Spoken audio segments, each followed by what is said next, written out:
అందరికీ నా హృదయపూర్వక నమస్కారాలు. గత కొద్ది రోజులుగా మనకి తిరుమలలో జరిగిన అపచారం మనకి బయటకు వచ్చింది. స్వామివారి ప్రసాదం గత శతాబ్దాలుగా, సరిగ్గా చెప్పాలంటే 300 సంవత్సరాల పై చిలుకు నుంచి స్వామివారి ప్రసాదాన్ని తిరుపతి లడ్డు కానీ దీన్ని 3 శతాబ్దాల పైనుంచి దీన్ని తీసుకొస్తూ వచ్చారు. స్వామివారికి నైవేద్యంగా ఇస్తూ వచ్చారు. ఇది మహాప్రసాదంగా భావిస్తాం దేశం అంతా. ఇది ఒక ప్రభుత్వాన్ని నిందించడానికో, దీని మీద రాజకీయ లబ్ధి పొందడానికో దీని వెనుక ఉద్దేశం లేదు. వైసీపీ పాలనలో టీటీడీ బోర్డుని కాన్స్టిట్యూట్ చేసిన విధానం మేము ముందు నుంచి ఆక్షేపం తెలియజేస్తూ ఉన్నాం. ఏ గుడైనా సరే భక్తుల మనోభావాలు దెబ్బతినకుండా, ఆచార వ్యవహారాల్ని నిర్వీర్యం చేయకుండా, అపరాధం వాటిల్లకుండా ముందుకు తీసుకెళ్లాల్సిన అవసరం ఉంది. అది వారి బాధ్యత. సో టీటీడీ బోర్డుని కాన్స్టిట్యూట్ చేసిన వైసీపీ ప్రభుత్వం 2019 నుంచి సంస్కరణల పేరుతోటి, అంతకుముందు చాలా తప్పులు జరిగినాయనే వాటితోటి చాలా మార్పులు చేర్పులు పట్టుకొచ్చారు. స్వామివారి పూజా విధానాలు మార్చేశారు. శ్రీవాణి ట్రస్ట్ అని పేరు పెట్టి దాని మీద 10,000 రూపాయలు టికెట్ పెట్టారు ఒక్కొక్క వ్యక్తికి. ఒక్కొక్క కుటుంబం వస్తే 5 మంది, 4 వస్తే తక్కువ కాకుండా వాళ్ళకి 50,000 రూపాయలు వసూలు చేసి టికెట్ మటుకు, బిల్లు మటుకు 500 రూపాయలకి ఇస్తూ ఉండేవాళ్ళు. ఇది నేను చాలాసార్లు, నాతో పాటు చాలామంది భక్తులు ప్రస్తావించారు. చాలామంది రాజకీయ పార్టీల ప్రతినిధులు దీన్ని ప్రస్తావించారు. అన్ని పార్టీలు ప్రస్తావిస్తూనే ఉన్నాయి, వేలెత్తి చూపుతూనే ఉన్నాయి. కానీ ఏ రోజు కూడా దాన్ని పట్టించుకున్న పాపాన్ని పోలేదు. అలాగే వైసీపీ పాలనలో అఫీషియల్గా ఆన్ రికార్డ్ 219 గుడుల్ని అపవిత్రం చేశారు. విగ్రహాలని విధ్వంసం కావచ్చు, రథాలు తగలబెట్టడం కావచ్చు, అలాగే 300 పైచిలకు మన దేవాలయాలను అపవిత్రం చేశారు. ఇన్ని జరిగినా కానీ ఎప్పుడు నేను గుర్తిస్తూనే ఉన్నాను. ఆ రోజు రామతీర్థం సమయంలో కూడా రాముల వారి విగ్రహాన్ని తల నరికేస్తే అర్చకులు దాన్ని, రాముల వారి విగ్రహాన్ని ఇలా పట్టుకొని ఆయన బాధపడుతూ ఉంటే ఆ రోజు కూడా నేను తెలియజేశాను. ఆ రోజు కూడా అందరూ ఏకం కావాలి. ఎవరి మతమైనా కావచ్చు, ఎవరి ప్రార్థనా మందిరాలు కావచ్చు, దేవాలయం కావచ్చు, మస్జిద్ కావచ్చు, చర్చి కావచ్చు, కానీ వారి మనోభావాలకి దెబ్బతినేలాగా దాడులు జరిగితే బయటికి రావాలి అని అందరూ నేను కోరుకుంటే, ఆ రోజున చిలకలూరుపేట నుంచి ఉండే ముస్లిం సమాజ సోదరులు కూడా బయటకు వచ్చి ఆ రోజున మద్దతు తెలియజేశారు. ఇది ఏ ధర్మానికి సంబంధించిన అందరూ రావాలని ఒక పిలుపునిస్తూ ఆ రోజు కూడా వచ్చారు. మీరు కావాలంటే అది ఒకసారి మీరు ట్విట్టర్ టైం లైన్లో ఉంటుంది, అది కూడా మీరు చూసుకోవచ్చు. కానీ ఈ రోజున మేము ముందు నుంచి తెలియజేస్తూనే ఉన్నాం. చాలా అవకతవకలు జరుగుతూ ఉన్నాయి, ప్రసాదాలు కల్తీ జరుగుతూ ఉన్నాయి, సరిగ్గా లేవు, ప్రసాదం నాణ్యత పోయింది, డబ్బులు కలెక్ట్ చేస్తున్నారు, రిసిప్ట్లు ఇవ్వట్లేదు. అసలు టీటీడీ మీద కూడా వైట్ పేపర్ రావాల్సిన అవసరం ఉంది. ఇవన్నీ కూడా మేము చాలాసార్లు అనుకుంటా ఉన్నాం. కానీ ఈ స్థాయిలో కల్తీ జరుగుద్దని, కల్తీ ఉంటుంది, ఫుడ్ అడల్ట్రేషన్ ఉంటుంది, చేసే తిండిలో కల్తీ ఉంటుంది, అన్ని దేవాలయాల్లో కూడా ప్రమాణాలు పాటిస్తున్నారా లేదా అన్న చర్చ బయటకు వచ్చింది ఈరోజు. ముఖ్యంగా తిరుపతి లడ్డుకు ప్రసాదాన్ని, మహాప్రసాదం, శ్రీవారి మహాప్రసాదానికి సంబంధించి ఇది మీకు ప్రత్యేకించి నేను చదివి వినిపిస్తాను మీకు.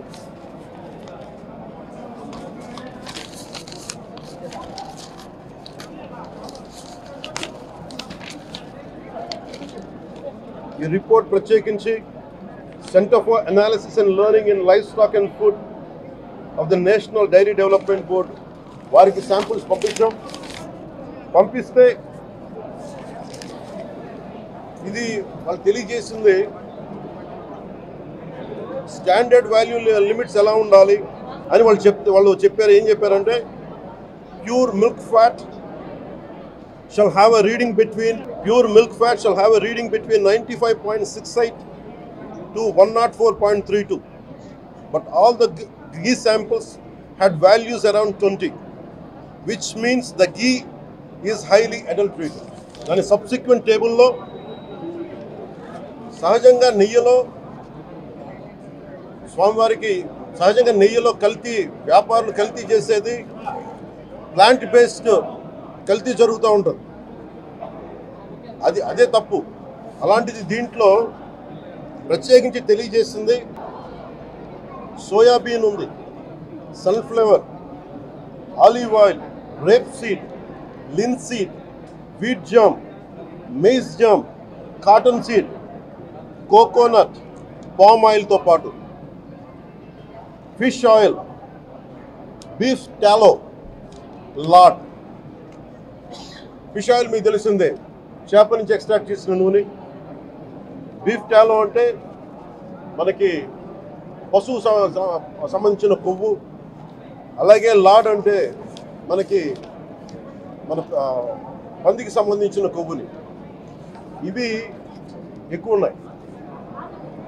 ఈ దారుణం ఏంటంటే శతాబ్దాలుగా పోరాటం చేస్తున్నారు రామజన్మ అయోధ్య రామ మందిరం కోసం. దానికి కూడా వీళ్ళు 1,00,000 లక్ష లడ్లు ఇలా బీఫ్ తోటి, పిగ్ ఫ్యాట్ తోటి, ఫిష్ ఆయిల్ తోటి కలిపిన లక్ష లడ్లు కొన్ని దశాబ్దాలుగా శతాబ్దాలుగా అయోధ్య రామ మందిరం కావాలని చాలా ప్రతిష్టాత్మకంగా తీసుకుంటే దానికి కూడా తిరుపతి లడ్లు వెళ్ళింది, టీటీడీ లడ్లు వెళ్ళింది. ఇది దేశం అంతా దీన్ని కదిలిపోయింది. ఈ రోజున ఇలాంటి అపవిత్రం జరిగింది. దీని గురించి ప్రస్తావిస్తే రిపోర్ట్లు బయటకు వస్తాయి. వైసీపీ నాయకత్వం కానీ ఇది రాజకీయ లబ్ధి కోసం చేస్తున్నారని ఒక మాట మాట్లాడుతూ ఉన్నారు. వైసీపీ నాయకులకి కానీ వారి మద్దతుదారులు కానీ నేను మనస్ఫూర్తిగా మీకు తెలియజేస్తున్నా, రామతీర్థం గొడవప్పుడు 219 గుడుల్ని మీరు అపవిత్రం చేసినప్పుడు మీ పాలనలో ఒక సగటు హిందువుగా నేను గొంతెత్తి పోరాటం చేయాలి అంటే రోడ్ల మీదకి ఆ రోజే వచ్చామని గుర్తుపెట్టుకోండి. ఆ రోజు కూడా రామతీర్థం రాముల వారి విగ్రహాన్ని మీరు నరికేసి అర్చకులు చేతిలో పట్టుకున్నప్పుడు చాలా బాగుంది. కానీ ఆ రోజు కూడా దాన్ని రాజకీయ పరంగా మేము తీసుకెళ్ళా. దోషులకి శిక్ష పడాలి, వీళ్ళెవరో కనుక్కోండి. ఈ రోజు వరకు మీరు పట్టించుకోవాలా. ఇది మేము చెప్తూనే ఉన్నాం. నిజంగా చెయ్యాలంటే ఈ ప్రస్తావన ఎందుకు తీసుకొస్తున్నానంటే సమాజంలో అస్థిరత లేదంటే డిస్హార్మనీ క్రియేట్ చేయడానికి మేము లేవు ఇక్కడ. కానీ తప్పు జరుగుతుంటే, దాడులు జరుగుతూ ఉంటే, అపవిత్రం చేసుకుంటూ వెళ్ళిపోతే చూస్తూ ఎవరు కూర్చోం. తప్పు, అది కూడా తప్పు అవుద్ది. ఫండమెంటల్ కాన్స్టిట్యూషనల్ ఫండమెంటల్ ఇది. ప్రతి వ్యక్తికి వారి ధర్మాన్ని ఆచరించే హక్కు ఉంది. ఎవరన్నా వచ్చి ఆ ధర్మాన్ని పాడు చేసే హక్కు ఎవరికీ లేదు. ఇట్స్ ఎ ఫండమెంటల్ రైట్ ఇది. ఇలాంటి స్థాయిలో ఈ రిపోర్ట్ బయటకు వచ్చినప్పుడు ఏం చెప్పు ఉండాల్సింది గత ముఖ్యమంత్రి గారు? నేను ఏ రోజు కూడా మీరు చూశారు, ఇది ప్రభుత్వం, మన కొత్త ప్రభుత్వంలోకి వచ్చాం. ఇది వెండెట్టా ప్రభుత్వం కాదు, ఇది పగా ప్రతీకారాల ప్రభుత్వం కాదు ఇది. కానీ తప్పు జరుగుతుంటే మటుకు చేతులు కట్టుకొని చూసే ప్రభుత్వం కూడా కాదు. అది మీకు చాలా పగడ్బందీగా తెలియజేస్తున్నాను విషయం. అలాంటిది నా మీద ఎన్నో మాట్లాడినా మేము ఎప్పుడు మాట్లాడలా. రామతీర్థం గురించి జరిగినప్పుడు కూడా మేము మాట్లాడలా. కానీ ఈ రోజున రిపీట్ అయిపోతున్నాయి మిస్టేక్స్. అలవాటైపోయింది, ఆలవాలం అయిపోయింది. ఇంక ఇక్కడితో ఆగాలి. ఇది ఇప్పుడే ఫుల్ స్టాప్ టు దిస్. దీంట్లో ఒకరు నిందించట్లా. టీటీడీ బోర్డు ఉంది, వైసీపీ కాన్స్టిట్యూట్ చేసిన టీటీడీ బోర్డు ఉంది. వైవి సుబ్బారెడ్డి గారు ఉన్నారు టీటీడీ చైర్మన్గా. టీటీడీ ఈవోగా ధర్మారెడ్డి గారు ఉన్నారు. మళ్ళీ వాళ్ళు కాకుండా కొత్తగా వచ్చారు. ఈ 5 సంవత్సరాలు ఈ బోర్డు ఏం చేస్తూ ఉంది? ఈ టీటీడీ బోర్డుని మేము ప్రశ్నిస్తున్నాం. మీరు బయటికి రండి. గత ముఖ్యమంత్రి ఏం చేసి ఉండాల్సింది వచ్చినప్పుడు మీరు పంపించండి ల్యాబ్స్కి, మీకు ఎవరైతే తప్పులు చేశారో వారి మీద మీరు చర్యలు తీసుకోండి అని చెప్పాలి. కానీ తప్పులు చేసిన వాళ్ళని వెనకేసుకొచ్చే విధానం ఏంటో నాకు అర్థం కావట్లేదు. దాన్ని మార్చుకోవాలి. అంతేగాని మీరు అస్థిరత చేసే ఆలోచన కానే కాదు. ఇదే మీరు ఊహించండి. ఇంకా ఏ ధర్మం మీదైనా సరే ఇలాంటి అపవిత్రం ఒక చర్చి మీద జరిగిన, ఒక మస్జిద్ మీద జరిగిన దేశం అల్లకల్లోలం చేసేస్తారు. ప్రపంచం అంతా మాట్లాడతారు, గ్లోబల్ న్యూస్ అయిపోద్ది. కానీ దేశంలో కోట్లాది మంది హిందువులు అపవిత్రమైతే, ఈ ప్రసాదం అపవిత్రమైతే ఒక్కరు కూడా మాట్లాడకూడదు. ఇది సెక్యులర్ వ్యవస్థకు విఘాతం అంటే హిందువులకి మనోభావాలు ఉండవా? ఇది ఒక్కరు నిందించట్లా? అసలు మీరు ప్రస్తావన చేయకూడదు, ఇది తప్పు, ఇది మాట్లాడకూడదు అంటే ఎట్లా? ఇదే వేరే మతానికి మీరు అన్వయిస్తారా?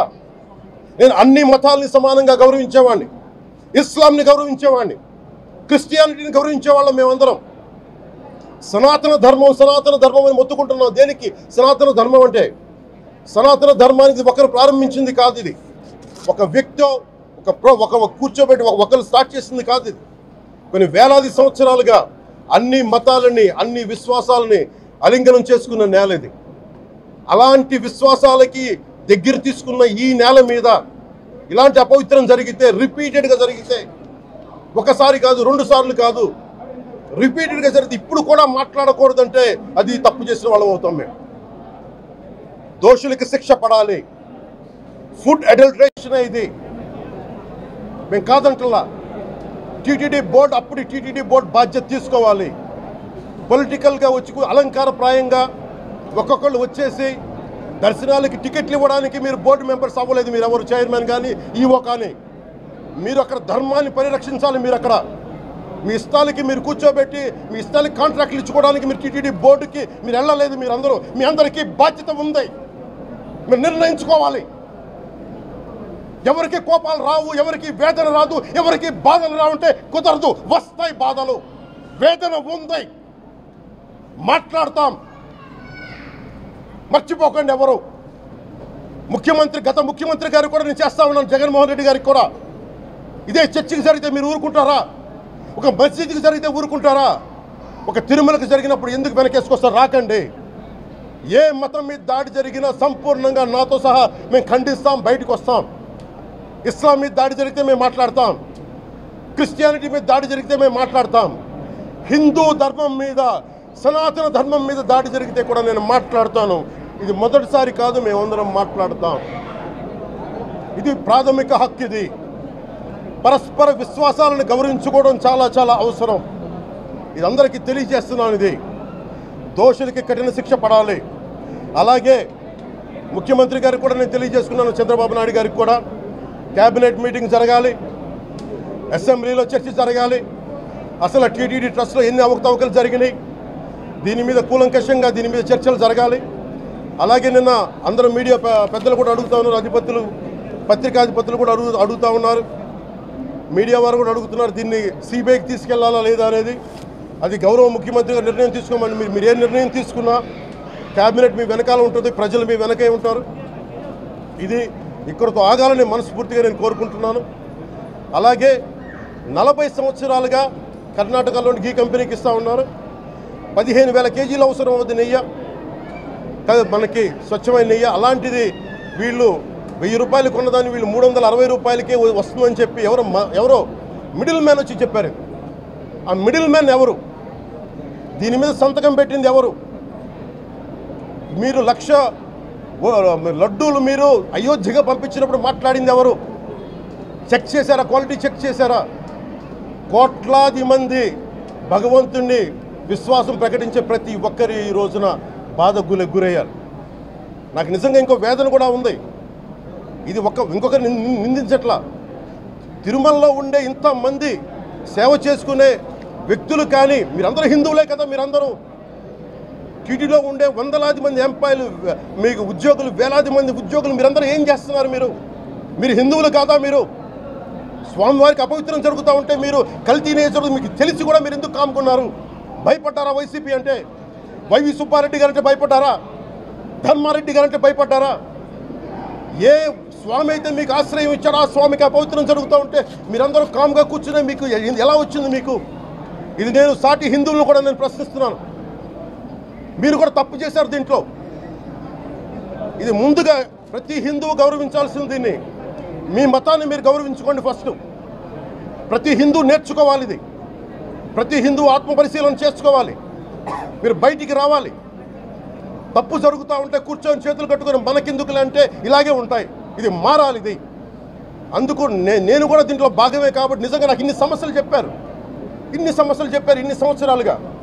వైసీపీ మీద పోరాటాలు చేస్తున్నారు. రోడ్లు బాగలేదంటే మాట్లాడాం, రైతుకి సమస్యలు వస్తే మాట్లాడాం, గుడులు అపవిత్రం చేస్తుంటే మాట్లాడాం. కానీ ఏ ఒక్కరు కూడా బలంగా కూర్చొని టీటీడీ ఉద్యోగులు ఎవరైనా సరే ఇలా జరుగుతుంది అని తెలిసి కూడా కామ్గున్నారంటే మీరు మహా అపరాధం చేశారు. ఆ మహా అపరాధానికి నేను కూడా నాకు సంబంధం లేకపోయినా ఈరోజు నేను ప్రాయశ్చిత దీక్ష మొదలుపెట్టాను. ఈరోజు 11 రోజులు స్వామివారికి నేను క్షమాపణలు కోరుకుంటూ దీక్ష తీసుకుంటున్నాను. ఇది మారాలి, భవిష్యత్తు ఇలా ఉండకూడదు అని కోరుకుంటూ సెలవు తీసుకున్నాను. నమో వెంకటేశాయ.